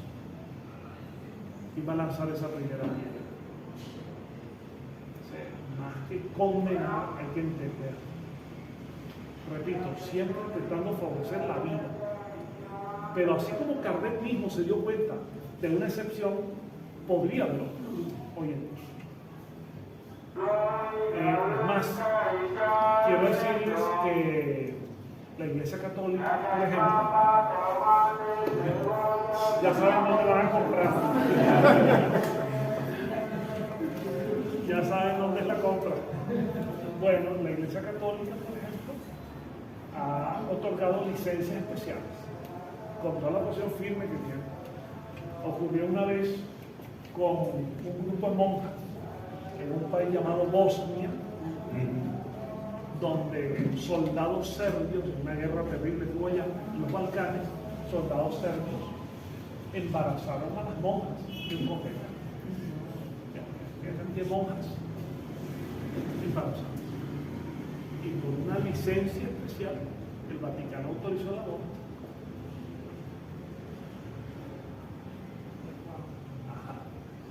Entonces, uno no puede ni en budismo ni en nada ser tan inflexible, tan terriblemente inflexible, sino tratar de comprender y ayudar, sobre todo ayudar. A mí nunca me he identificado con la gente que viene condenando, la gente que se cree jueces. Son esas personas que tanto el tiempo tú. Y fíjense en esto. Miren esta mano. Miren, aquello que con este dedo señalamos a alguien, 3 dedos nos señalan a nosotros. De lo mismo. Entonces, ni este dedo, ni otro. Este. Todo adelante. Entonces, esas condenas, esos lenguajes apocalípticos, condenando que baje por un mundo primitivo y entonces ser más como Jesús, que más que no condenó, sino ¿usted se acuerda del caso de la mujer aquella que andaba un poquito de vida pública y la iban a lapidar y a apedrear hasta que muriera? Y Jesús la rescata. Y que lance la primera piedra aquí el que esté libre de culpa o de pecado. Y todos se retiraron, no había ni uno. Y entonces cuando Jesús abraza a aquella mujer, a la prostituta, más bien la abraza y le dice, mira, ellos no te culpan, ellos no te condenan, yo tampoco. Y Jesús le dice, ven paz, eso sí, hija, no sigas en eso. Tampoco te vas a seguir en lo mismo. Dice Jesús, algo le tenía que decir, toma tu camino, pero no sigas en eso. ¿Verdad? Usted decía, el aborto puede provocar obsesión. Bueno, si se dan unas circunstancias tales en que lo que era una esperanza de vida en una reencarnación, para este espíritu que anhelaba, y se ve frustrada esa encarnación por un convencionalismo social, por un prejuicio, porque fue una ligereza, porque esa mujer rápidamente dijo, bueno, salgo de esto, sin pensar en ninguna responsabilidad. Ahí el espíritu se siente muy agredido y muy herido y puede a partir de allí desencadenar obsesión. De hecho, en clínica hemos visto más de una vez mujeres con situaciones que parecen obsesiones porque la mente le invade el pensamiento, la depresión, la frustración. Y cuando uno hace el registro clínico, que se pregunta, ¿te ha practicado aborto? Muchas veces sí. Sí hay, en algunos casos, relación entre abortos y obsesión. Por eso es un tema muy delicado, mucho respeto, y eso sí, tratando de comprender a los seres humanos que están en eso. Yo confieso que en esta etapa de mi vida, ya hace muchos años, no me gusta la gente que viene condenando a los demás. Y me encantan las personas que intentan comprender a los demás. Porque para ser comprendidos hay que comprender. Si alguna vez nos toca algo duro y queremos que no sean tan fuertes con nosotros, empecemos a no ser tan duros con los demás. Hasta por razones personales, intentar no ser tan ásperos, tan duros con otras personas, porque después nos toca a nosotros.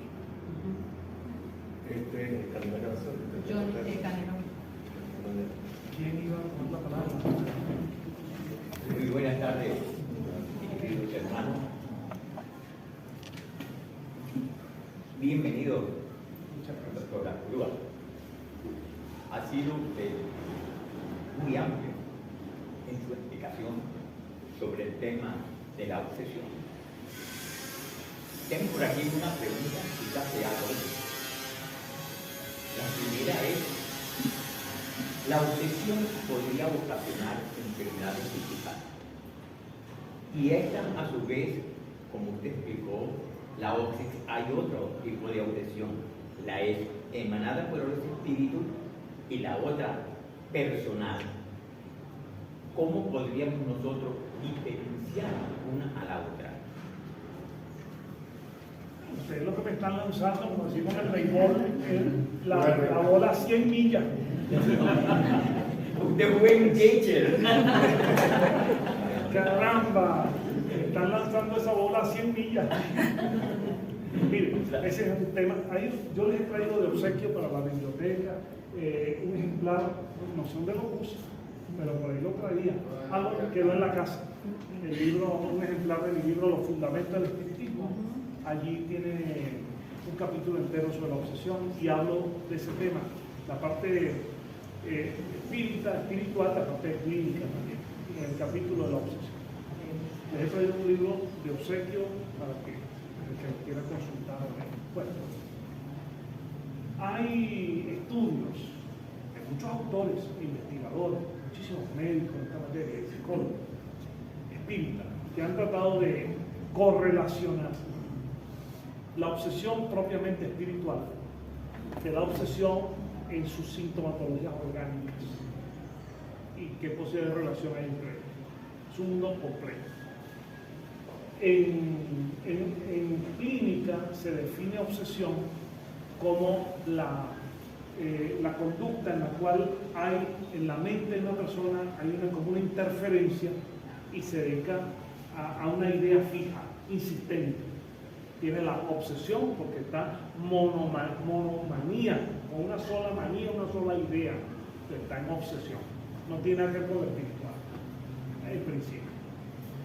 Y los síntomas, tanto emocionales como orgánicos, son muy parecidos a los síntomas que se producen en una persona víctima de un espíritu obsesor.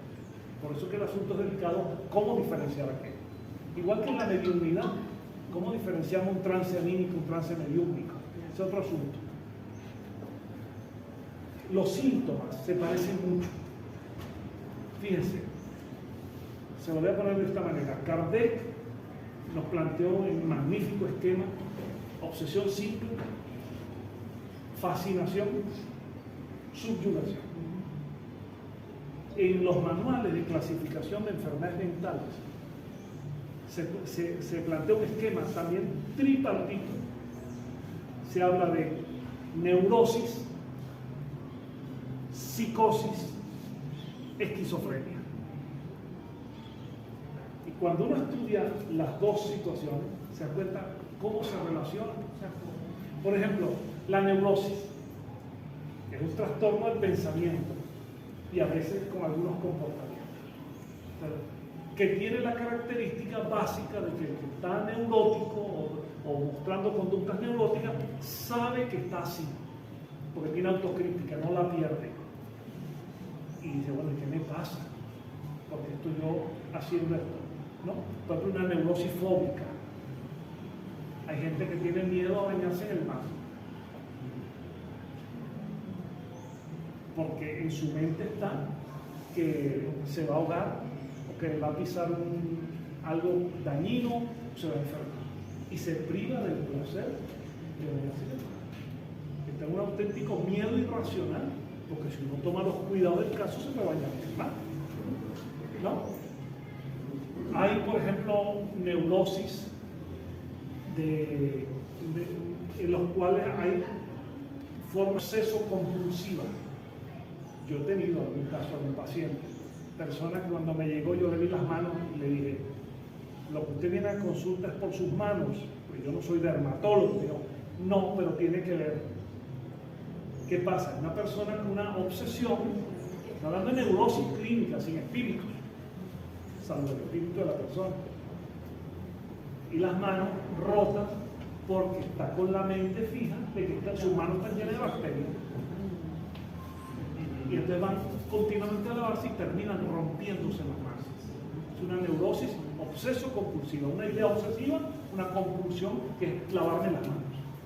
Están con la mente con una sola idea de que lo que tocan, y gente que saluda y se lava las manos porque piensa que le van a contagiar, que podría ser alguna vez, pero no puedes vivir así. Entonces, en mi libro tengo un capítulo entero a explicar todas estas neurosis para mostrar que los síntomas de una neurosis se parecen mucho a una obsesión simple, porque a veces una persona está bajo la influencia negativa de un espíritu y está mostrando las mismas cosas y hasta orgánicamente las mismas características. La pereza, el insomnio, el no poder dormir, o el dormir demasiado, o estar con ideas raras, decir yo no soy así, ¿qué me está pasando? Eso es típico de la obsesión simple y también se da la neurosis. En la psicosis la cosa es ya mucho más grave. En la psicosis la persona ya se desequilibra, no tiene control de sí misma, hace conductas violentas o de otra naturaleza o de consumo de sustancias, sin querer, pero ya bajo un control externo. Así mismo. Entonces, la psicosis tiene mucho que ver con la fascinación. Y la esquizofrenia, que es propiamente la locura, se desubicó, perdió el control, las coordenadas temporales y espaciales ya no las conoce, pierde noción del día, de la fecha, del lugar de donde está. Esa esquizofrenia se corresponde con la subyugación planteada por Kant. Ahora, ¿cómo diferenciarlas? Ahí hay que acudir primero con el psiquiatra, a veces con la medicación, la persona, sobre todo neurosis y hasta psicosis, con medicación se pueden controlar bastante. Esquizofrenia es muy difícil. Una persona ya diagnosticada de esquizofrenia, un trastorno límite de personalidad, va a estar en la vía médica, va a estar toda la vida dependiendo de pastillas, que lo tienen sedado, lo tienen reducido. En la visión espírita, con la ayuda mediúmnica, con la desobsesión, si logramos identificar al espíritu o a los espíritus que están perturbando, nosotros, como en el caso que les cité, podemos liberar a la persona. Pero no es fácil y hay sintomatologías comunes. Por eso, siempre una buena recomendación para los espíritas es que no pongan la cómica de que llegue una persona y yo estoy sintiendo como una molestia, es un espíritu que te está molestando. No seamos tan ligeros aquí. No, es que yo creo que a veces oigo algo. No, pero es un medium auditivo y después resulta que un buen especialista en el oído, un otorrino, le demostró que había hasta un microorganismo que está afectando ciertas zonas de la audición y produce zumbidos y ruido, y a veces las cree como palabras. Entonces no es así de que todo el que oí como unas voces, este es un medio auditivo, vamos a desarrollarle la facultad. Vaya al otorrino. A veces oímos cosas que son producto de un trastorno. El espiritismo es una cosa más seria de lo que mucha gente se imagina. Ya no tienen, no sé. Bueno, diga, por favor. Gracias. Una persona que en este plano fue esquizofrénico, síndrome de Down, estas patologías, cuando desencarna, llegan a ese otro plano con esa misma condición, cuando reencarnen, vuelven otra vez a esta vida con esa condición, o esa condición la dejan del otro lado. No sé. ¿De cuántas niñas esa pregunta? Difícil. Miren, desencarnamos y en general mantenemos las tendencias positivas y negativas, incluso patologías. Pero a veces en el propio mundo espiritual hay factores, hay espíritus que intervienen para ayudar al desencarnado y pueden ayudarlo a superar determinada patología. Ahora, en ocasiones que la cosa es más compleja, puede reencarnar otra vez mostrando características de esa enfermedad. Eso depende de cada caso. Pero muchas veces hay personas que en el propio proceso de desencarnación han encontrado un ambiente espiritual con espíritus amigos, espíritus incluso de médicos desencarnados, que ayudan y así como aquí se puede ayudar, allí también. Pero hay quienes no lo logran y regresan con tendencias patológicas, como se puede ver muchas veces en enfermedades congénitas. Hay un libro, ya fue publicado hace 30, 40 años, pero sigue siendo vigente, de una psiquiatra de Nueva York, la doctora Gina Cherminara. Este es un libro fantástico, está en español, que se llama Nuevos descubrimientos sobre la reencarnación. Esta es una psiquiatra de Nueva York. Yo creo que ya falleció, creo yo, porque este libro ya era mayor cuando lo escribió. Ese es un libro que ella se basó mucho en una investigación que hizo en Estados Unidos sobre una persona, un médico, que tuvo grandes, poderosas facultades, llamado Edgar Cayce, a quien llamaban el profeta durmiente. Cayce era un sujeto que primero mostró una situación en su vida complicada, porque él pertenecía, él y su familia, a una religión de estas metodistas protestantes. Y a pesar de eso, en la familia se le daba la mediunidad a él. Y al principio le dijeron que era el demonio, pero ya él, cuando se emancipó, ya se dio cuenta que su facultad era otra cosa, contacto con los espíritus. Pero él tenía un tipo de mediunidad tan particular. Eso sí, si ustedes entran en internet y ponen Edgar Cayce, podrán estar horas leyendo lo de Edgar Cayce. Y la literatura, miles de libros que hay sobre él. Él, en trance, ante una persona que iba a consultarlo, por ejemplo, casos de personas que habían nacido con determinadas enfermedades, y la pregunta era esa, si eso lo traían. Bueno, y el trance inconsciente explicaba cada caso. Y Cayce decía, en algunos casos, él hablaba de karma, que es una palabra que no es exactamente el léxico espírita, pero que te da a entender la causa y el efecto reencarnado. Entonces, daba la comunicación y el espíritu decía, en su caso, ya su karma, decía que se agotó, ya, vaya a la farmacia y le mandaba unos medicamentos oficiales, no homeopáticos, medicamentos, y usted en tanto tiempo estará curado. Tal cual. Pero había casos en que Cayce decía, y la persona la había conocido en ese momento, decía, karma no ha terminado, su proceso está activo, usted toda esta vida seguirá con esto.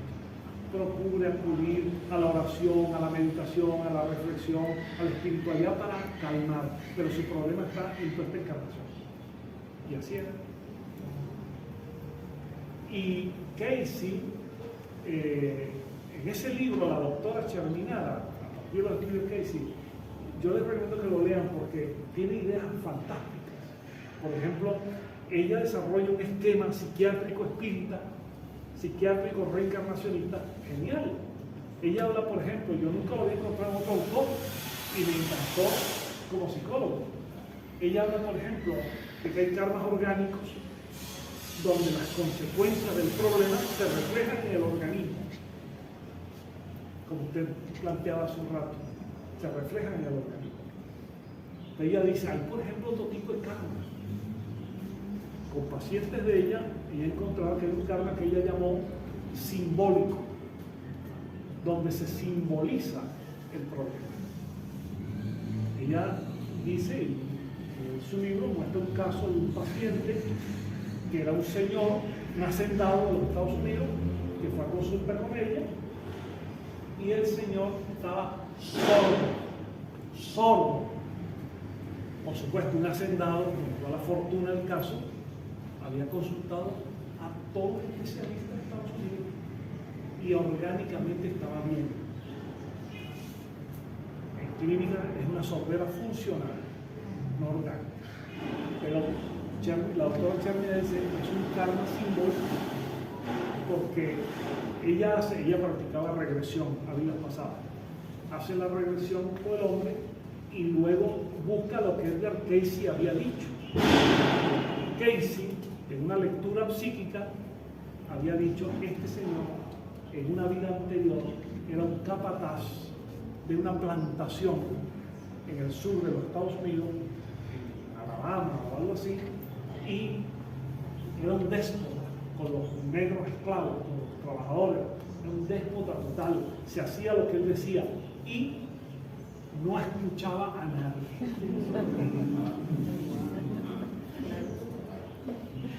Desencarna, pierde toda su fortuna, reencarna y orgánicamente bien, y sin embargo no escucha. porque se simbolizó aquella sordera de no escuchar a nadie en una sordera que no es orgánica pero es funcional. La doctora Cherminaco, este paciente, volvió a consultar a Casey, que si tendría solución. Fíjense lo importante de este caso que está en este libro. ¿Tendrá solución este hombre? Y Casey dice, sí va a tener solución, pero va a depender de él, en sus manos está, va a depender de él. Si él asume que eso es verdad, que eso le pasó, así no cree en la reencarnación, si asume que eso es verdad, él se dedique en momentos de meditación en su casa a pedir perdón. Pida perdón en aquella escena imaginaria a todos los que pudo dañar, a los que no escuchó. Si él lo hace, se cura. Y se curó, volvió a la audición. Búsquenle ese libro, lo pueden encontrar sin problema. Nuevos descubrimientos sobre la reencarnación. De manera que hay nexos entre unas vidas y otras, dependiendo de cada caso. Ahora, hay situaciones de esta vida que surgieron en esta vida, que nacieron en esta vida, también las hay. No todo viene del pasado. No todo viene de una vida anterior, porque si no, esto sería una película repetida. Él me hizo, yo le hice, él me mató, yo lo maté, él me robó. No, la vida es más dinámica. Pasan cosas nuevas, porque también lo que hoy es producto del pasado, también alguna vez surgió por primera vez. Y en esta vida, por supuesto, que pasan cosas nuevas. Esto no es una película repetida. Respondí su planteamiento. Tenemos una más, porque es que tengo un amigo que me trajo, que telepáticamente me está diciendo, John, tenemos un compromiso. Eso no te cuenta mi obsesión. ¿Es verdad o no es verdad? Pero yo me inventé lo de la telepatía, pero como tenemos compromiso, está apurado. Díganos. Bueno, buenas tardes. Mira, hay una oración que yo estoy repitiendo muy a menudo, y esa oración parece que cuando los espíritus desencarnados no quieren negociar, pues como que dice, hay como una mano invisible que lo arregla todo. Entonces yo voy a citar prácticamente la oración que está aquí, que es oración para el espíritu obsesor. No sé, me imagino que muchos de la gente la conocen. Dice: Dios infinitamente bueno, imploro tu misericordia para el espíritu que obsesiona a fulano de tal. Hazle entrever las divinas claridades a fin de que reconozca el falso camino en que se ha internado. Espíritus buenos, ayudadme a hacerle comprender que, haciendo él el mal, lo perderá todo y todo lo ganará haciendo el bien. Espíritus que te complaces en atormentar a fulano de tal.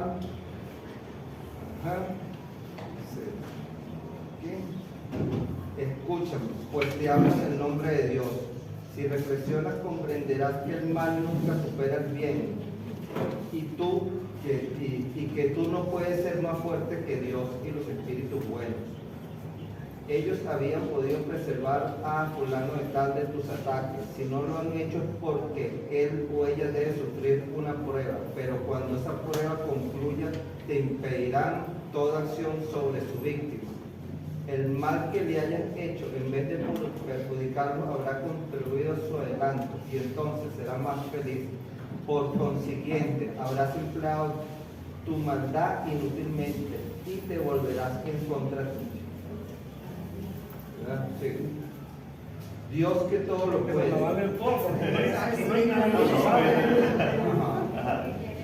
Y los espíritus superiores, sus delegados, que son más poderosos que tú, podrán poner término a esta obsesión cuando lo deseen, y tu tenacidad se quebrantará frente a esa suprema autoridad. No obstante, por el hecho mismo de que Dios es bueno, Él quiere dejarte mérito para que hagas que cese por tu propia voluntad.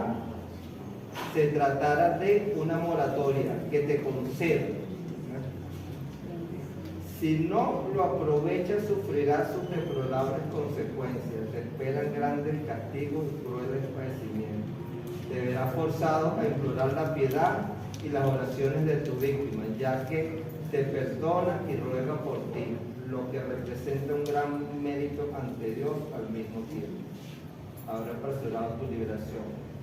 Bueno, hago esta cita porque caímos hace rato en que parece que eso es eterno. ¿Ven? La venganza.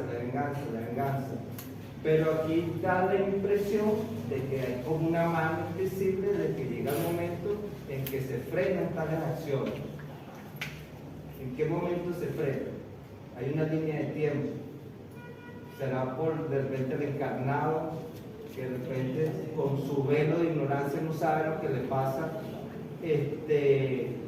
Sus acciones son legales, como bien dice, están en el margen de lo correcto, y aunque esté sufriendo todas esas pruebas, llegará el momento en que esa mano invisible frene las acciones. Bueno, vamos a resumirlo. La obsesión es un proceso complejo. No hay una regla general. Todo el que ha participado en el campo de la mediunidad, de su obsesión, sabe que no hay una regla general que se aplique a todos, sino que cada caso es un caso individual, que tiene nexos espirituales, de esta vida y de otras vidas. Intervienen espíritus diferentes. Entonces, es necesario que atendamos lo individual, lo particular, y tratemos de resolver ese problema. Su expresión me llama mucho la atención, lo de la mano invisible, muy interesante. Eso se utiliza mucho en economía, la mano invisible que mueve el mercado. Pero en este caso, la mano invisible podría ser que intervienen espíritus, aunque no los vemos, actúan, y la propia acción de Dios, que obviamente no la vemos, pero la se ponen en evidencia. Entonces yo sugiero que cualquiera sea el camino que empleemos, que ha recitado esa oración, que en el fondo dice exactamente lo mismo. Es una invitación a que el espíritu obsesor se retire, a que comprenda que no lo hace bien. Es una invitación a la víctima a que también con su esfuerzo lo supere. Es una invitación a los espíritus a participar por el bien. Todo es un mal invisible también. De modo que lo que yo sugiero es que tengamos en cuenta que cada caso tiene sus particularidades y tratemos de resolver, ayudar en lo que podamos. Hay casos en que se puede y hay casos que ni con la mano invisible se puede, al menos todavía. No es tan mínimo. ¿No? De modo que hagamos todo lo que podamos y contemos